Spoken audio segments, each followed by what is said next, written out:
If you're wondering which laptops for graphic design are worth your money, stick around. After we run through each product, I'll give you my personal take. Would I buy it or would I skip it? No fluff, just my honest opinion. Let's get into it. Acer Aspire 5 A515. So you're on a budget and want to get into graphic design? Well, this thing exists, and it can handle some light photo editing without completely bursting into flames thanks to its decent processor and memory for multitasking. But holy crap, the screen's color reproduction is so bad, with just 51% sRGB coverage, that your client's vibrant red logo might end up looking like a sad, washed-out pink, making this a risky bet for any professional work. Would I buy it? No, because I actually like my clients and want them to have the correct brand colors. Lenovo IdeaPad Slim 3. This laptop is like that one friend who says they're good at everything, but is actually mediocre at all of it. It can handle a little bit of Photoshop and Illustrator, but you will be staring at your screen waiting for it to catch up if you do anything complex. The color accuracy is so off that professionals would laugh you out of the room. And while it's cheap, its performance doesn't really shine in any area, making its price feel a bit too high for what you get. Would I buy it? Maybe, if I only needed to make memes in MS Paint and wanted a laptop for general use, but not for serious design work. Apple MacBook Air M4. All right, Apple's latest is here, and it's basically the vanilla ice cream of design laptops. Reliable, does the job well, but damn, is it boring. The screen is a dream, with fantastic color reproduction covering 100% of the DCI P3 space and a bright 500 nit display. And the M4 chip is zippy enough for your design apps, a big step up from the last generation. The problem is you get exactly 2 ports, so get ready to live the dongle life, and it's missing the smoother 120Hz ProMotion display of its big brothers, which feels like a cheap move. Would I buy it?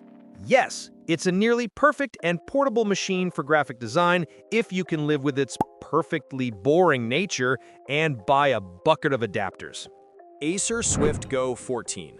This machine is all about that gorgeous OLED screen option, which is so stunning with its perfect blacks and 100% DCI P3 coverage that it could make my terrible stick figure drawings look like a Renaissance painting.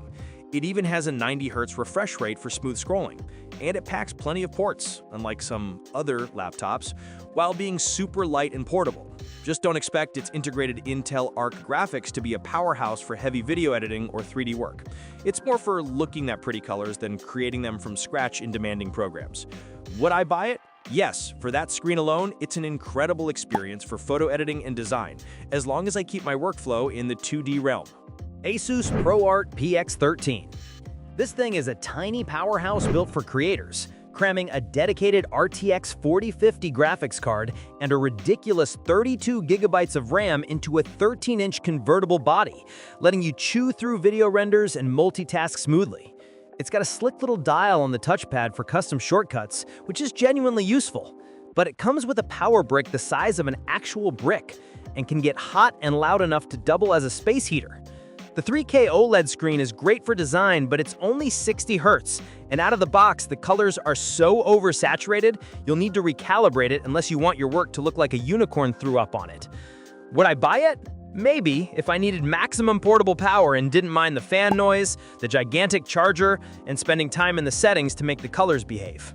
HP OmniBook Ultra. This thing has some serious stamina with its battery life, letting you design on the go for what feels like forever, and it's built into a neat little package. But my God, the screen is a letdown.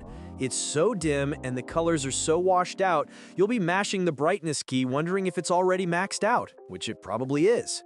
Would I buy it? Maybe, if I loved working in a dark room and valued battery life over being able to actually see the correct colors in my designs. Asus ProArt P16 2025. This laptop is an absolute monster for creative work, packing some serious NVIDIA RTX 50 series muscle and a 4K OLED screen so gorgeous it'll make your eyes water. The downside is that it costs a fortune, has a proprietary charger so don't you dare lose it, and the trackpad is so big I sometimes missed my clicks, which is just fantastic when you're on a deadline. Would I buy it? Yes, if my client just paid me a truckload of money and I wanted to flex on every other graphic designer in the coffee shop with that beautiful screen. Lenovo Legion Pro 7i Gen 9. Get ready for some serious horsepower. because this gaming beast with its Intel Core i9 and RTX 4080 will render your projects faster than you can say, "Is it done yet?"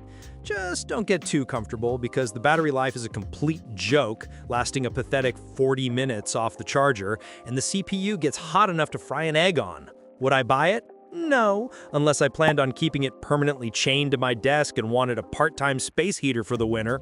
Apple MacBook Pro M4. Apple strikes again with a machine that's a beast for content creation, powered by the new M4 chip and a battery that literally lasts for more than a day, which is just insane. However, the graphics performance is a step down from last year's high-end models, and you are still stuck with a 1080p webcam, because apparently Apple thinks we all still live in 2015. Would I buy it? Yes. The battery life alone is a game changer, and as long as you're not doing insanely heavy graphics work that needs a top-tier GPU, this thing is a creative powerhouse. Lenovo ThinkPad P1 Gen 7 2024. This ThinkPad is a solid, lightweight workstation with a color-accurate screen and a military-grade build, so it can probably survive a drop or two, or maybe a toddler. But when you push it with some heavy tasks, the fan screams like a jet engine, and the base model's graphics card might leave you wanting more power for really complex projects. Would I buy it? Maybe. It's a dependable and portable workhorse, perfect for the designer who's more about getting the job done without fuss than having the absolute fastest machine on the planet. Lenovo Legion 9i.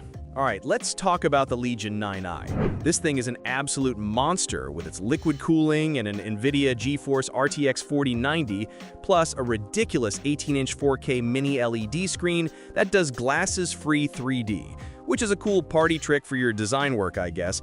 But honestly, while it's a performance beast, they kinda cheaped out on the inputs and audio.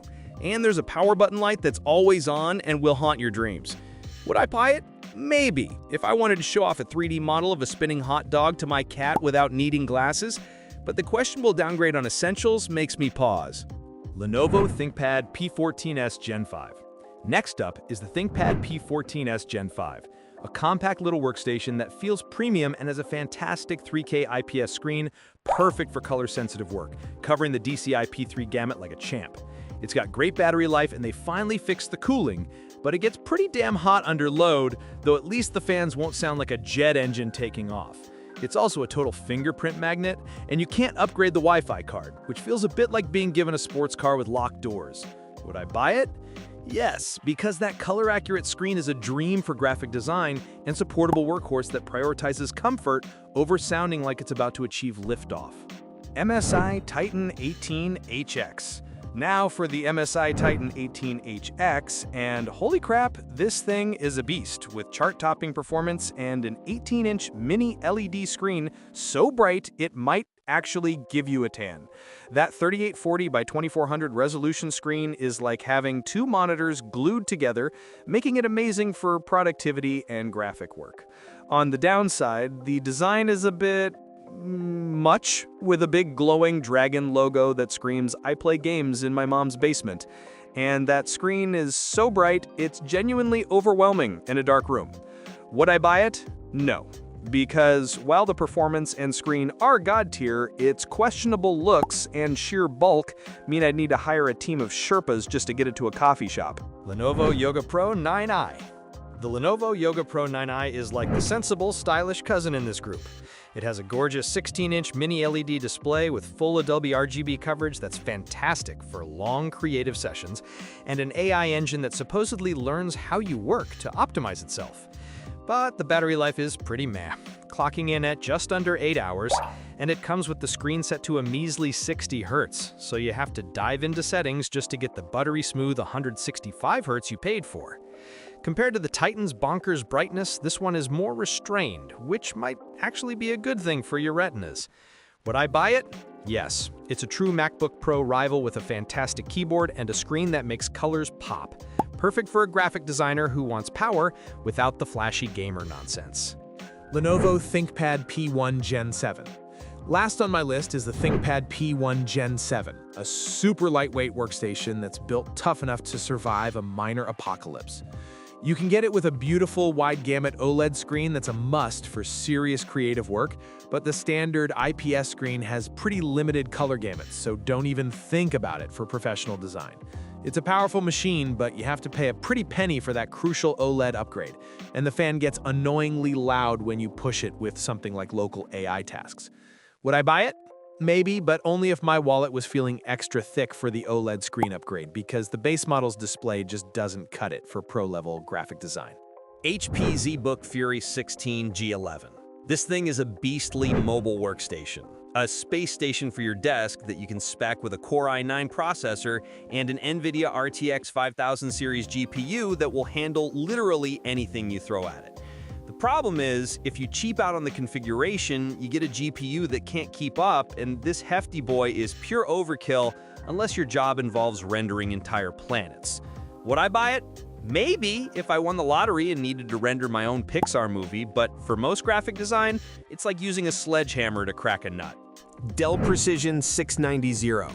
This Dell is a sleeper agent. It's surprisingly lightweight for a 16-inch machine, but can be armed with a beefy NVIDIA RTX 5000 ADA GPU and a gorgeous 4K OLED screen that makes colors look so good it's almost cheating.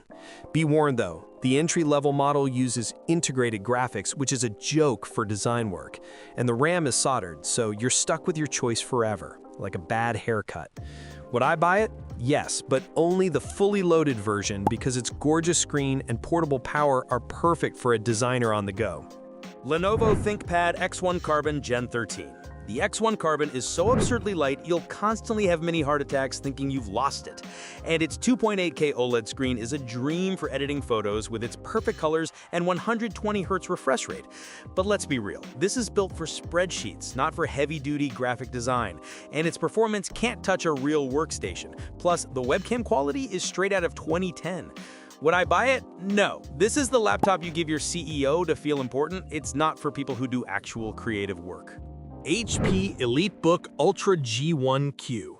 This laptop's battery life is absolutely insane. You could survive a zombie apocalypse and it would still have juice left. And it comes in a cool blue color instead of boring business gray. That's where the fun stops though, because its Snapdragon processor has all the graphics power of a calculator, making it completely useless for any serious design software. Plus, it's missing key ports. Would I buy it? Hell no. This thing is all show and no go. It's a marathon runner with no muscle, totally wrong for a graphic design gig. Microsoft Surface Laptop Studio 2. This is the Swiss Army knife of laptops with a super cool hinge that lets you pull the screen forward into a perfect digital easel for drawing, backed by a powerful NVIDIA RTX 4060 that demolishes creative apps. The flip side is, the battery life is tragic, so you'll need to be within 3 feet of a power outlet at all times, and it costs an arm and a leg for all that fancy engineering.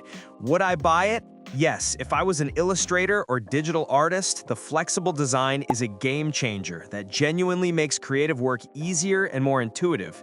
Thanks for watching. I hope this video helped you pick the laptops for graphic design for you. If you have any questions, drop a comment below. Links to all of these products mentioned in this video will be in the description.